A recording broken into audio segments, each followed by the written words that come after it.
Assalamualaikum teman-teman, kembali lagi bersama kami di cerita horror story ya.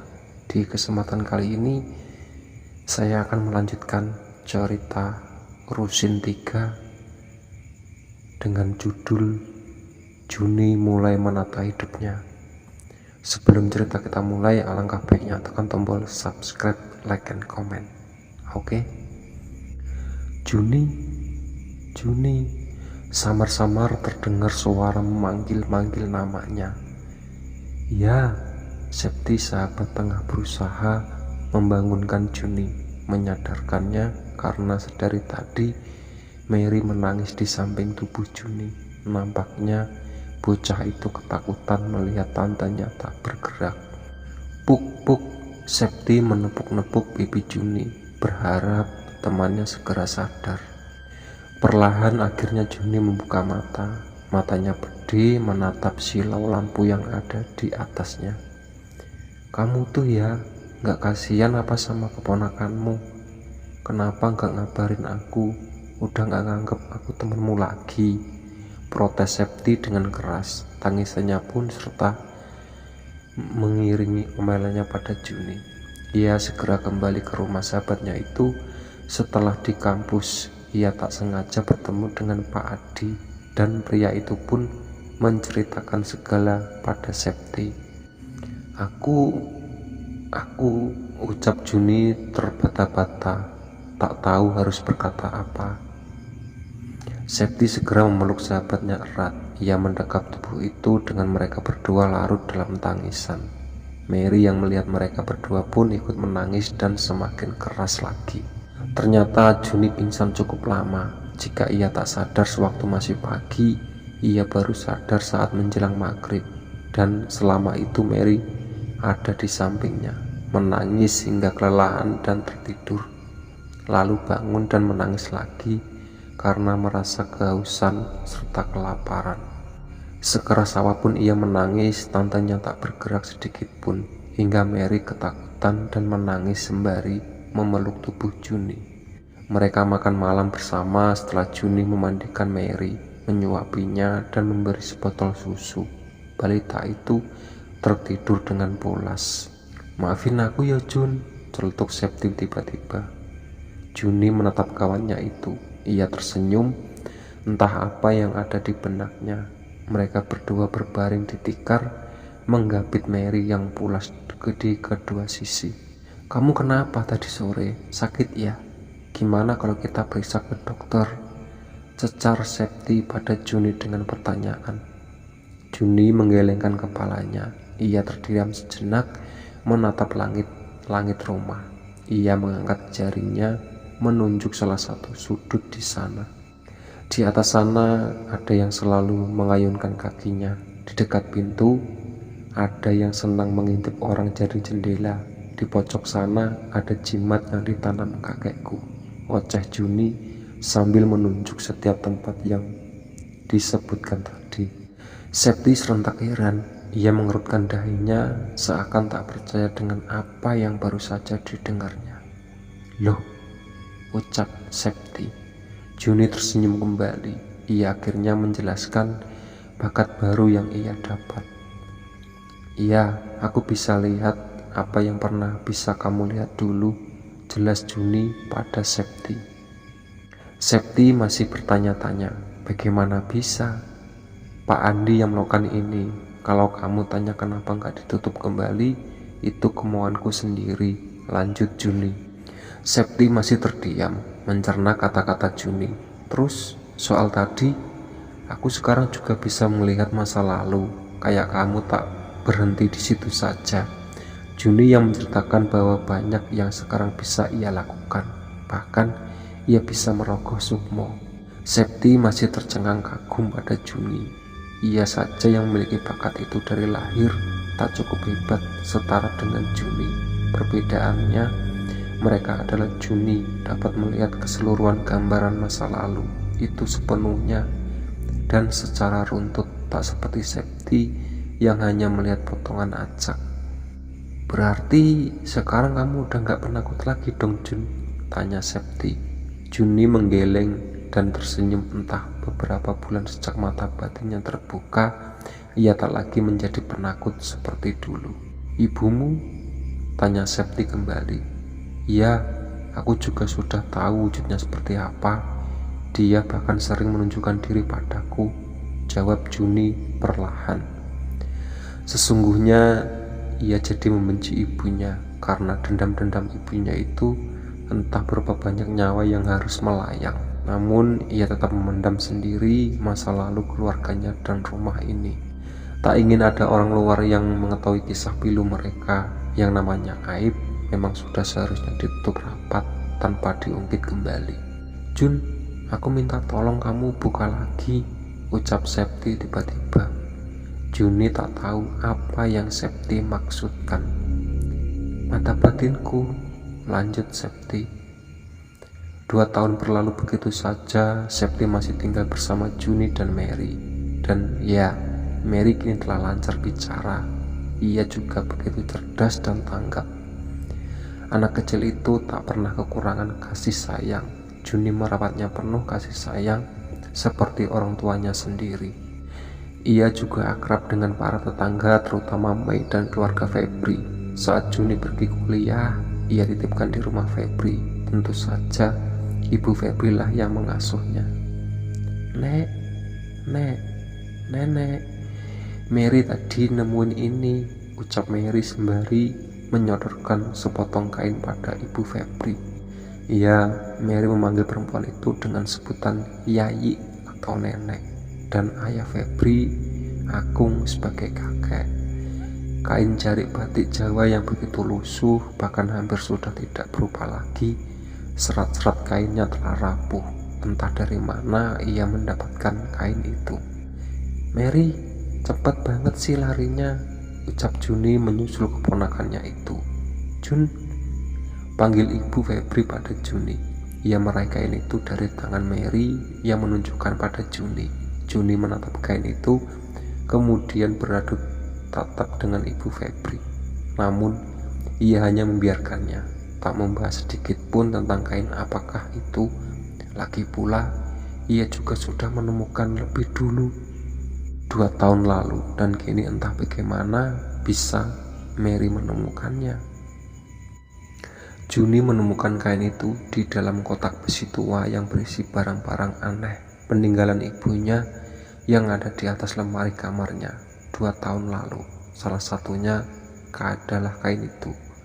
Juni tahu bahwa kain itu adalah sobekan jarik yang menjadi kemben terakhir Rusin pemberian Mbok Yem, sesuai apa yang ia lihat dari kilasan masa lalu. Bahkan jarum yang dulunya digunakan oleh ibunya untuk membunuh sang kakek masih tersimpan rapi di kotak itu. Juni, pamit dulu ya saya Bude.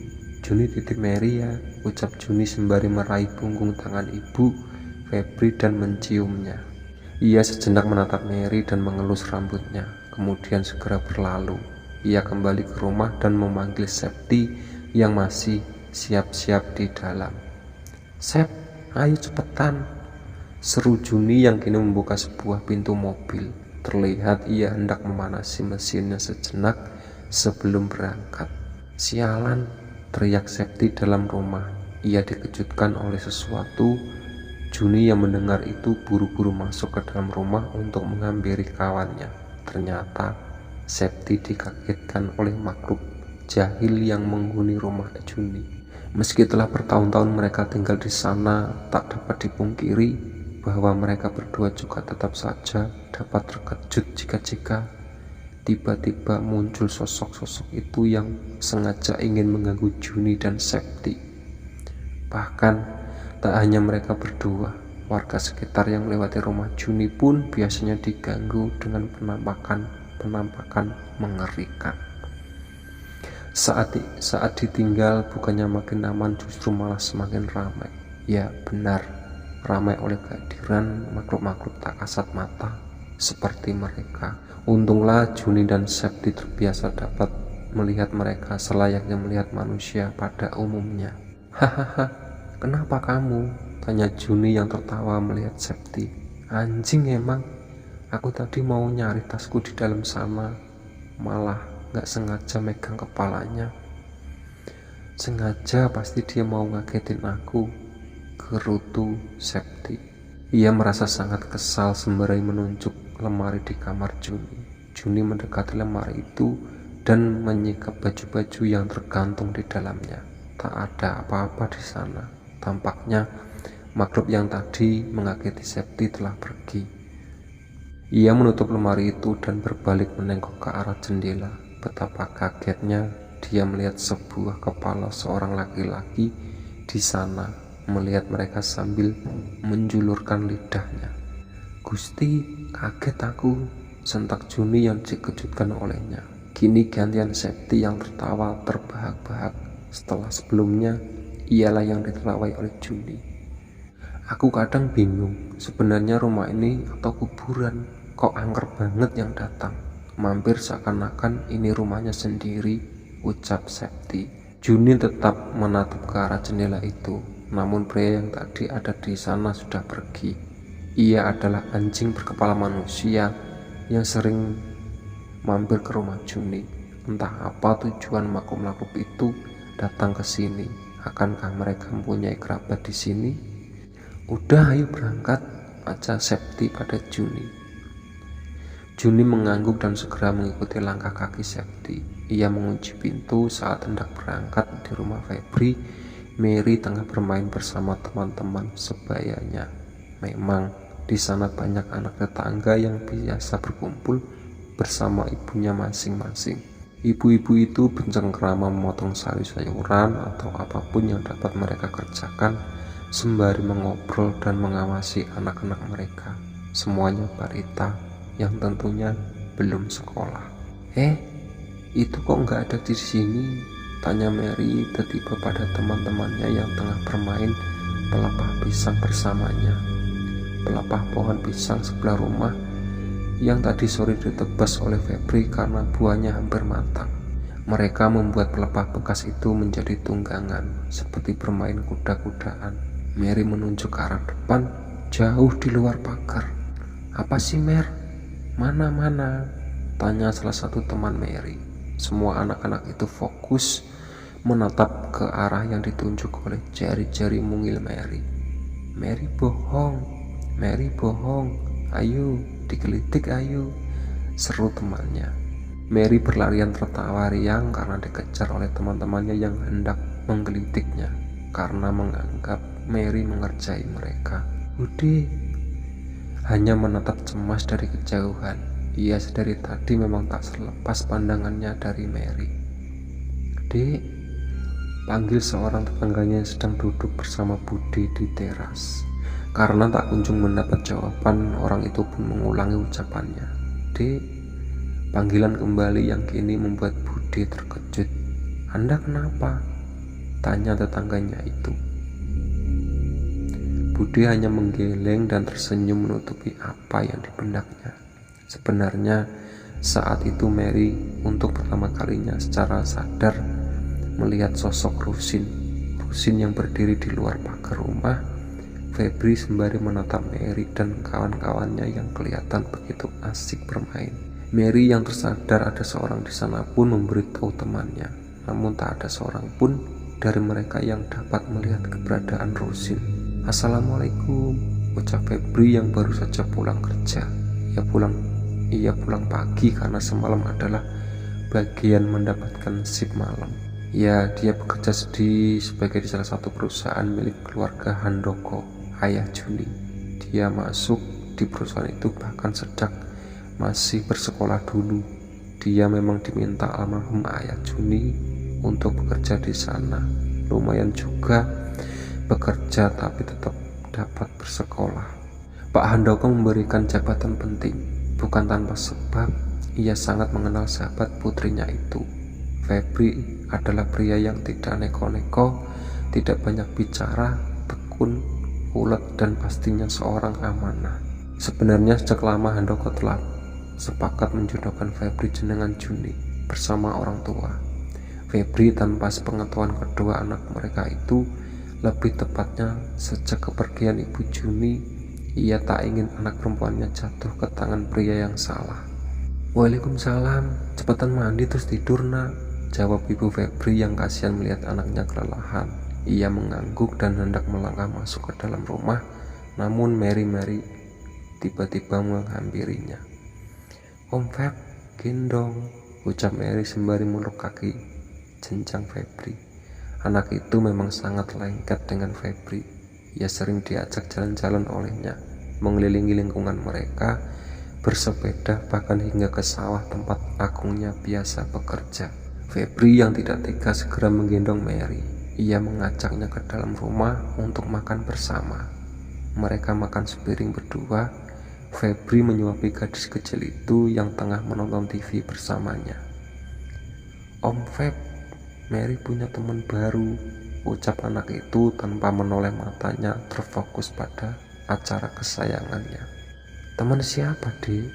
Febri menanggapi santai. Mungkin memang ada anak baru di lingkungan mereka. Maklum, Febri tak terlalu memperhatikan orang-orang di sana. Mary tetap diam, mengunyah nasi yang memenuhi rongga mulutnya. Ia sama sekali tak merespon pertanyaan Febri. Setelah makan, Febri merebahkan diri di kasur lantai tempat tidurnya dan Mary duduk sejak tadi. Ia hendak beristirahat dan melepas kantuknya. Tak terasa jam dinding telah menunjukkan pukul 10:30. Ini adalah saat-saat di mana Mary mulai mengantuk. Ia berjalan ke teras mencari yayinya, namun tak ada seorang pun di sana. Nampaknya kawan-kawannya telah pulang ke rumah masing-masing.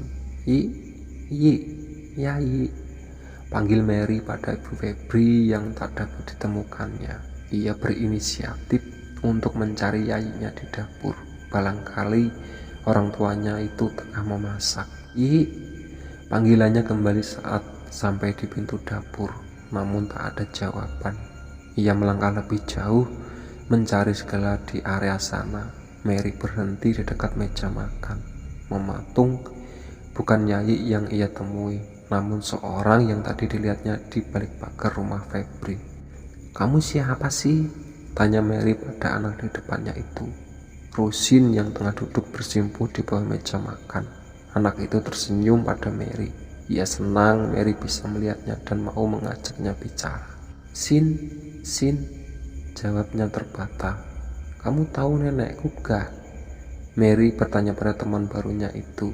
Ia merengek dan hampir menangis sedih karena tak menemukan yayinya. Rusin menunjuk salah satu kamar dengan tangannya yang normal. Mary yang mengerti pun segera berlari mencari Yayi. Ia membuka gorden kamar Rusin. Maksud benar saja, Yayinya tengah tertidur pulas di atas ranjang dalam kamar sana. Sret, bunyi gesekan pada lantai. Mary dibuat menoleh oleh suara itu. Ia menatap Rusin yang sedang menyusulnya mengesot dari dapur hingga di depan kamar. Mary mendesis dan menempelkan jari telunjuk pada bibirnya sendiri. Ia mengisyaratkan agar Rusin tetap diam. Mary tak mau mengganggu tidur yayinya. Mary melihat dot susunya yang berada di atas meja sebelah tempat tidur Yayi. Akhirnya ia menemukan apa yang dicarinya. Gadis pintar itu segera meraih botol dot itu dan membawa kembali ke depan TV. Ia tidur di sebelah Febri, namun terus menyedot isi botol itu dan tertidur sendirinya. Mereka tidur hingga sore, di mana waktunya bagi Juni untuk pulang. Sepulang dari kampusnya, Juni langsung saja menuju ke rumah Febri. Ia hendak membawa pulang Mary.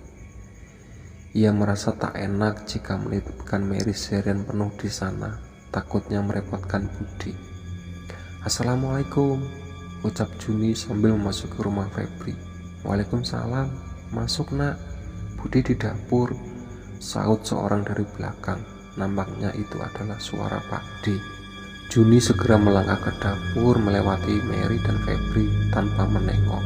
Pak D terlihat tengah menyantap makanan di meja makan dapur, dan Budi tengah memasak makan malam untuk mereka. Loh, kok sendirian? Septi di mana? Ajak kesini sekalian, Budi masak banyak, ujar ibu Febri pada Juni. Gadis itu segera menuruti perintah budinya. Ia hendak kembali ke rumah untuk memanggil Septi. Namun, saat ia melewati Mary dan Febri kembali, ia mendapati keberadaan Rusin di sana. Mata Juni membelalak. Kenapa hantu saudara itu ada di sini? Ia beradu tatap dengan Rusin. Rusin yang sekali melirik Mary. Juni pun berlalu. Ia kembali untuk memanggil Septi, dan saat telah sampai di rumah Febri, Septi pun menatap heran Rusin yang terus saja menunggui Mary. Perasaan Juni dan Septi mulai tak enak sejenak saat itu. Sepulang dari rumah Febri, "Mer," panggil Juni. "Ya tante, Mary di sini," saut gadis kecil yang begitu cantik itu, memilih untuk selalu memotong sebahu rambutnya persis seperti mendiang sang ibu. Ia melompat keluar dari dalam lemari yang tadinya tertutup. Juni tak menyangka Mary berada di situ. "Kamu ngapain di situ, ih?" tanya Juni heran. Ia mengelus pipi Mary. "Mary lagi main. Mary dapat teman baru tuh," jelasnya begitu ceria. Juni kembali melihat ke arah lemari itu. Ada Rusin bersembunyi di sela-sela baju yang tergantung di sana. Beberapa minggu setelah orang-orang di sekitar Mary mulai merasakan keanehan pada bocah itu, ia semakin sering bermain hanya berdua dengan Rusin. Tampaknya ia begitu tergantung pada bocah laki-laki itu. Ia tak pernah mau lagi bermain sama teman-temannya yang lamanya. Daripada dititipkan di rumah Febri, ia lebih senang mengurung diri di kamar Juni. Dan pada saat dipaksa untuk keluar, ia hanya akan mengamuk, menangis, menendang, bahkan mencakar Juni. Tak jarang yayinya sampai mengajak para teman Mary untuk datang ke rumah Juni dan mengajak Mary main. Namun anak itu menolak mentah-mentah. Ia semakin mengurung diri. Mary saat itu bukanlah Mary yang biasa mereka lihat. Para tetangga mulai mencium keanehan karena kerap kali saat Mary berada sendirian di rumah, ia seperti berlarian ke sana kemari layaknya tengah bermain dengan seorang, padahal nyatanya tak ada siapa-siapa di sana. Mungkinkah ada sesuatu yang dilihatnya namun tak dapat warga lihat? Semua orang mulai khawatir bagaimana jika sampai hal buruk menimpa Mary mereka. Entah apa tujuan Rusin sampai-sampai membuat Mary seperti itu. Hari demi hari Juni lalui dengan penuh kesabaran. Bagaimana tidak, semakin aneh tingkah Mary, semakin banyak pula makhluk-makhluk aneh yang mengunjungi rumahnya. Namun anehnya selama mendapat pengaruh dari Rusin, Mary hanya tunduk dan menurut apa perkataan Septi. Anak itu tak pernah sekalipun kasar pada Septi. "Cepatlah menetas, cepatlah menetas." Basah-basah hawanya dingin. Samar-samar terdengar suara seorang tengah bergumam setengah bernyanyi. Entah beberapa kali suara itu terdengar sejak tadi. Juni pun terbangun karenanya. Ia mengucek-ngucek matanya yang kesusahan untuk terbuka. Lampu kamar masih mati. Seperti terakhir kali ia beranjak tidur. Tapi suara ini siapa? Matanya perlahan menangkap bayangan dari benda-benda di sekitarnya. Septi juga tampaknya mulai terganggu karena nyanyian itu. "Mer," panggil Juni. Mata Juni melihat Mary yang tengah duduk di paha Septi dan meraba-raba perut Septi. Posisi tidur mereka bertiga adalah Mary di tengah diapit kedua orang itu. Dan saat ini Mary tak ada di tempatnya. Ia menindih badan Septi. Septi terkejut mendapati Mary yang ada di atasnya. Terlebih lagi Rusin yang memegangi tangan Mary, mencoba menghentikan gerakannya agar tak terus-menerus mengelus perut Septi. Juni sigap menarik badan Mary. Namun aneh, badan anak itu terasa sangat berat, seukuran orang dewasa. Juni menyadari hal itu. Pasti saat ini ada yang merasuki Mary. Dia yang sudah banyak berpengalaman itu menjambak rambut Mary hingga terjatuh di kasur, mencoba menyadarkan Mary yang meronta-ronta. Entah apa lagi yang dilakukan Juni sehingga membuat Mary melemas dan pingsan.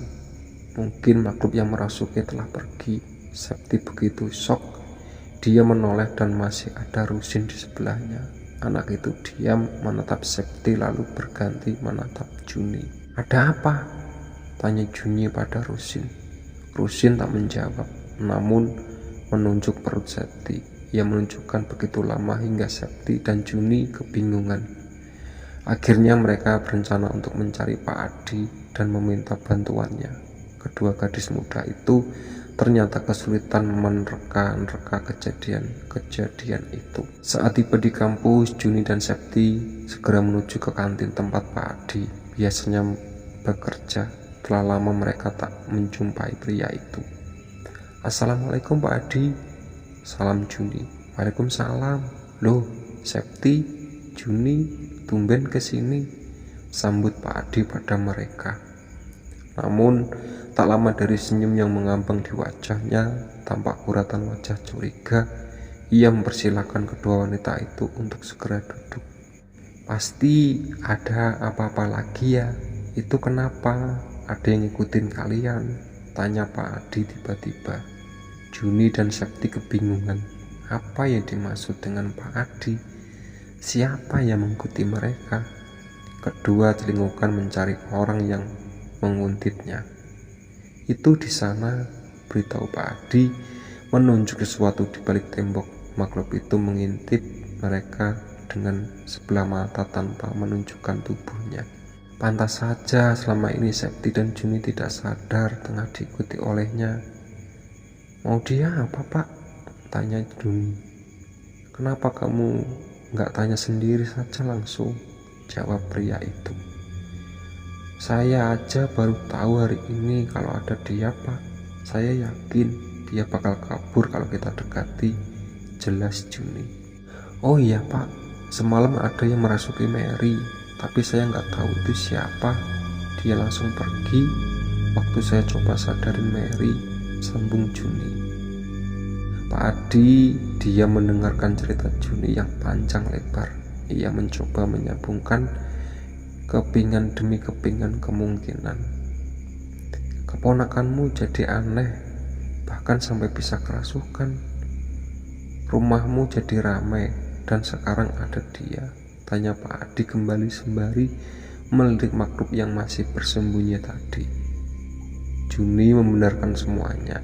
Ia pun bingung karena belum terlalu berpengalaman. Ibarat kata ia masih balita. "Ya sudah, nanti malam saya menginap di rumah sampean. Jangan lupa kabarin Nak Febri biar ada yang nemani saya. Kan bahaya kalau warga mikir yang negatif ke kita," ujar Pak Adi saat itu. Mereka pun menyetujui usulan tersebut. Saat sore menjelang menandakan waktunya untuk pulang, Pak Adi langsung menumpang di mobil Juni. Sesuai rencana tadi, malam ini ia akan membantu mencari mereka dan mencari tahu apa sebenarnya terjadi. "Saya coba bantu sebisa saya ya, atas izin Allah," celetuk Pak Adi yang duduk di belakang. "Makasih banyak ya, Pak. Maaf kalau keluarga saya selalu ganggu waktu luang Bapak," saut Juni. Sampailah mereka di tujuan utama kediaman Juni. Di sana ada Yayi yang menjaga Mary, meskipun hanya dalam kejauhan, karena Mary tak mau didekati siapapun. Ketiganya melihat Mary yang tengah bermain bersama Rusin. Rusin mengikuti kemanapun Mary pergi. Namun ada yang berbeda kali ini. Mereka menyadari bahwa makhluk yang tadi mengamati mereka sewaktu di kampus sekarang ada di sini, tetap tersembunyi, menutupi badannya di balik benda-benda yang cukup untuk menyembunyikan seluruh tubuhnya, seperti di balik pintu, lemari, atau apapun itu. Mereka yang dapat melihatnya pura-pura tahu menahu akan keberadaannya. Malam hari pun tiba. Pak Adi, Juni, Febri, dan Septi beserta Mary berkumpul duduk bersama depan TV, memunggungi Rusin yang berada jauh di belakang mereka. Mereka semua membahas banyak hal dari awal menempati rumah ini hingga siang tadi. Tak ada yang spesial. Yang ada hanya luka yang tergores di atas bekas luka lama. Arwah Septiani masih sering menampakkan diri, walau hanya sekali, Mungkinkah dendam-dendamnya telah terbalaskan keseluruhannya? Entahlah, tak ada yang tahu pastinya. Malam semakin larut. Untuk memastikan apa yang sebenarnya terjadi, mereka pun memutuskan untuk beristirahat bersama di ruang tamu. Tak ada siapapun yang tidur di kamar. Mary dan Septi telah pulas dalam tidurnya. Anak itu lelap dalam pelukan Septi, sedang yang lain tetap terjaga. Juni mulai mengungkapkan satu kebenaran bahwa ia telah mengetahui segala tentang kehidupan ibunya, seperti apa keluarganya, dan bagaimana semua ini bisa terjadi. Raut wajahnya tak bisa berbohong. Sekuat apapun ia menahan kesedihan itu seorang diri, nyatanya air terus saja mengendang di kedua pipinya. Ia menjelaskan pula bahwa ia telah mendapat kemampuan untuk melihat masa lalu seperti Pak Adi sejak 2 tahun ke belakang. Namun ia tak pernah ingin menggunakan hal itu lagi. Ia tahu bahwa ia tak akan sanggup menerima masa lalu yang telah terjadi. Akan lebih baik jika ia tak ada tahu sama sekali. Pak Adi hanya menatap Juni, seakan sudah mengerti dan tahu harus bagaimana diberitahu. Berbanding terbalik dengan Febri. Laki-laki itu terkejut mendengar pernyataan Juni. Ia tak menyangka teman wanita itu dapat melakukan hal-hal yang tak pernah terpikirkan olehnya. Cepatlah menetas, basah-basah hawanya dingin. Terdengar suara Mary seperti semalam. Ia kembali bergumam lagi dalam tidurnya. Mulutnya meracau dan berbagai kata yang aneh mengenai telur anak, rumah, dingin, hangat, entahlah. Juni yang hendak beranjak menyadarkan Mary pun segera ditahan oleh Pak Adi. Beliau melarang Juni untuk tidak bertindak gegabah. Makhluk itu dibiarkan bergerak untuk menunaikan apa yang diinginkan. Rusin kini tak lagi berusaha menghentikan tindakan Mary seperti semalam. Ia justru memilih duduk berjauhan dan hanya mengamati. Rumah yang tadinya terasa dingin tiba-tiba mulai menghangat. Atmosfernya berubah, beda dengan sebelumnya. Perlahan tapi pasti suhu panas menjangkiti mereka. Dari pandangan Juni dan Pak Adi, di luar rumah ini telah berkumpul ratusan makhluk yang entah datang dari mana. Mereka mengepung, melingkari seluruh kawasan dan berjajar menerawang ke dalam rumah. Apa yang mereka inginkan? Pak, jawab Juni yang mulai khawatir. Pak Adi hanya mengodenya untuk tetap diam. Mary yang masih saja berceloteh dengan matanya yang terus tertutup. Mereka semua tahu kalau anak itu tengah dirasuki. Pantas saja ia berubah. Ternyata selama ini ada yang memanfaatkannya. Dan Rusin, bocah itu agaknya sengaja menunjukkan dirinya pada Mary dan ingin menjaganya. Tampaknya makhluk-makhluk yang ada di luar memang sengaja memasang badan. Ada sesuatu yang mereka jaga dan mereka akan siap masuk kapan saja jika merasa terancam. Septi mulai tak nyaman. Ia berkeringat begitu deras. Sedikit demi sedikit ia menggerakkan badannya, merasa terganggu karena sentuhan Mary pada perutnya. Dan gadis itu menjerit kesakitan. Ia menggulir-gulir seakan telah terjadi sesuatu pada perutnya. Pak Adi mengajak mereka untuk bertindak. Febri membantu Septi, sedang Juni dan dirinya menyadarkan Mary. Juni meraih penuh tubuh keponakannya, mendekapnya agar tak lagi bergerak, dan saat makhluk itu mencoba kabur, Pak Adi cepat-cepat menangkapnya. Mary melemah saat makhluk yang merasuki memisahkan diri dari tubuh mungil itu. Digenggam erat, Pak Adi menggenggam tubuh wanita yang baru saja merasuki Mary. Ia menarikan tali serabut pada tubuh itu. Ada yang ada dalam pandangan Febri saat itu hanyalah tali yang bergerak sendiri ke sana kemari. Tentu karena ia tak dapat melihat apa yang sebenarnya terikat di sana. Makhluk-makhluk yang ada di luar seakan tak terima. Mereka mulai merangsek masuk, namun sia-sia. Karena diam-diam Pak Adi telah memanggil kembali makhluk yang pernah diusirnya dari rumah itu. makhluk yang tertanam bersama jimat Subagio, kakek Juni. Fungsi dari benda terkubur itu adalah untuk melindungi rumah ini, menjadi tameng gaib tempat di mana ia ditanam. Tingkat keefektifannya begitu tinggi, begitu kuat hingga ratusan makhluk liar pun akan sulit menghadapinya. Kini bukan Bagio lagi yang menjadi majikannya, melainkan Pak Adi. Ia hanya akan menuruti apa kata pria itu. Makhluk-makhluk rendahan yang seperti tadi ada di luar mereka kesal dan semakin emosi saat tak bisa masuk secara paksa. Mereka meninggalkan suara dan mencakar-cakar dinding di rumah Juni. Malam itu semua warga terasa ketakutan, walaupun tak ada yang tahu menahu akan situasi itu. Namun efek yang terjadi merambat hingga ke seluruh penjuru di sana. Hawa panas merebak ke seluruh desa. Septi dibangunkan paksa oleh Febri atas perintah Pak Adi. Ia sendiri pun ikut melihat kebenarannya. Ia tersadar namun masih dalam keadaan menahan sakit. Perutnya nyeri dan ia terus merintih. Perlahan ia mulai bisa fokus melihat sekelilingnya. Kedua mata itu melihat sendiri bagaimana rupa makhluk yang mengutitnya. Perempuan tua dengan perut buncit. Ya, tampaknya ia tengah mengandung. Perawakannya normal seperti manusia biasa. Hanya saja jika benar-benar diamati, kedua tangan dan kakinya berbaut lumpur dan lendir. Di baliknya terdapat kulit kasar dan kuku tajam, persis seperti milik buaya. Ia begitu ketakutan saat banyak pasang mata menatapnya. Mungkin saja makhluk itu pemalu, bisa dilihat dari gerak-geriknya selama ini. Ia selalu bersembunyi dan tak mau menunjukkan badan bahkan wajahnya sendiri. Hanya satu matanya yang selalu ia tunjukkan. "Kamu bisa bicara?" tanya Pak Adi pada makhluk di hadapannya. Tak ada jawaban. Jin perempuan itu menunduk malu dan mencoba menyembunyikan wajahnya.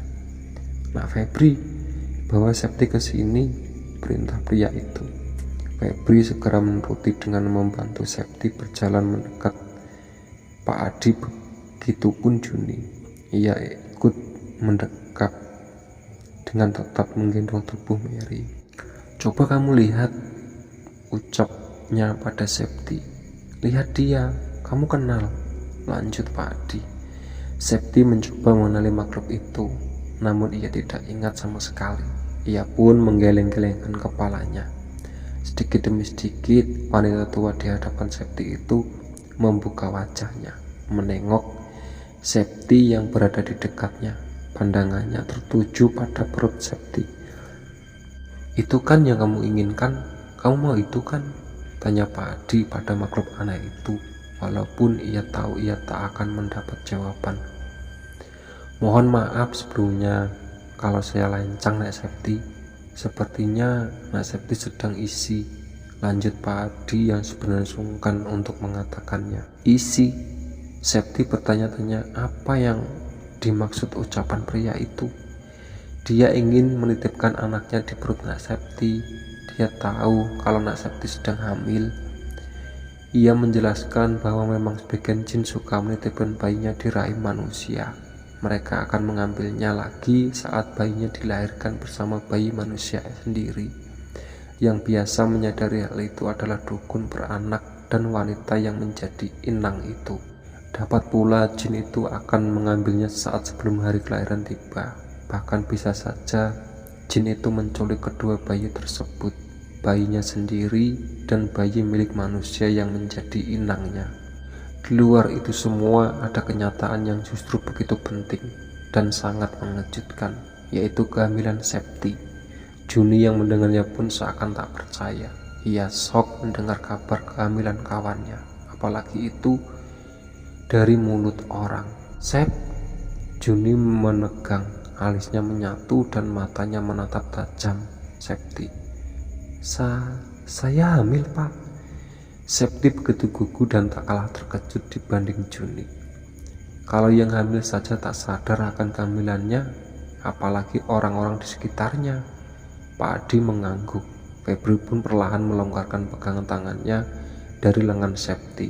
Septi tak bisa berkata apa-apa, lidahnya begitu keluh. Apa yang harus ia lakukan sekarang? Akankah ia benar-benar hamil? Bagaimana ia harus menjelaskan itu semua pada orang tuanya? Juni menangis. Ia menangis histeris. Ia merasa begitu gagal. Bagaimana bisa ia tak tahu akan hal ini dari sebelumnya?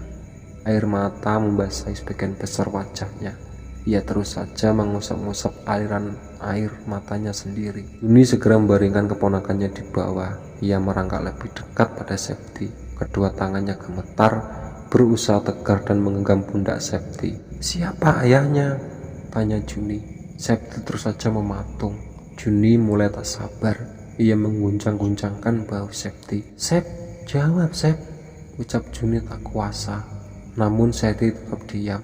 Entah kemana pikirannya melayang. Ia menangis ataupun bahagia, hanya diam kebingungan. Pak Adi menyuruh makhluk di luar rumah Juni untuk segera kembali pada kediamannya mereka sendiri. Tak lupa ia lebih dahulu membebaskan wanita itu. Wanita yang tadinya ditangkap, yang ternyata adalah anak sulung dari penghuni pemimpin makhluk-makhluk itu.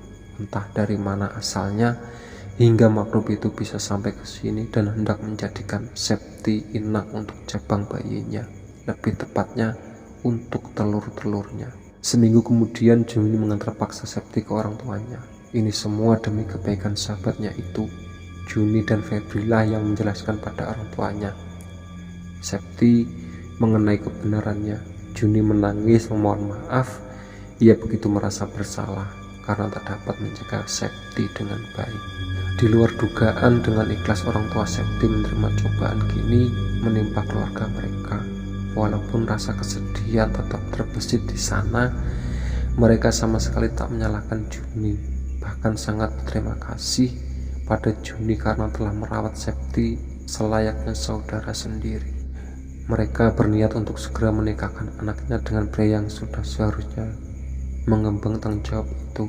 Untunglah kekasih Septi bersedia menerima konsekuensinya dari perbuatannya. Akhirnya Septi menikah dan meninggalkan rumah Juni untuk tinggal bersama keluarga barunya. Catatan suami Juni, itulah segala kebusukan yang selalu kami simpan rapat-rapat tanpa ada yang mengetahui banyak fakta di balik keluarga mendiang istri saya. Doakan mereka yang berhak mendapat ketenangan di alamnya. Terlepas hubungan darah, istri saya tetaplah istri saya. Tak ada yang membuat berhak disangkut pautkan dengan borok yang terjadi, bukan atas kesalahannya. Sekadar memberitahu saya melamarkan dini hari kelulusannya. Masih terasa jelas hingga sekarang betapa gugupnya pria memalukan ini di hadapan wanita sederhana itu. Sayang, semua kebahagiaan yang kami lalui bersama tak dapat membuat Tuhan bersedia membiarkan menemani kami untuk terlalu lama di kehidupan ini. Tak apa, masih ada kesempatan di kehidupan berikutnya untuk saya menemui Juni. Saya harap ia menunggu saya dan putrinya di sana, di surga. Tamat. Oke ya, itu tadi cerita dari Rusin 3 ya.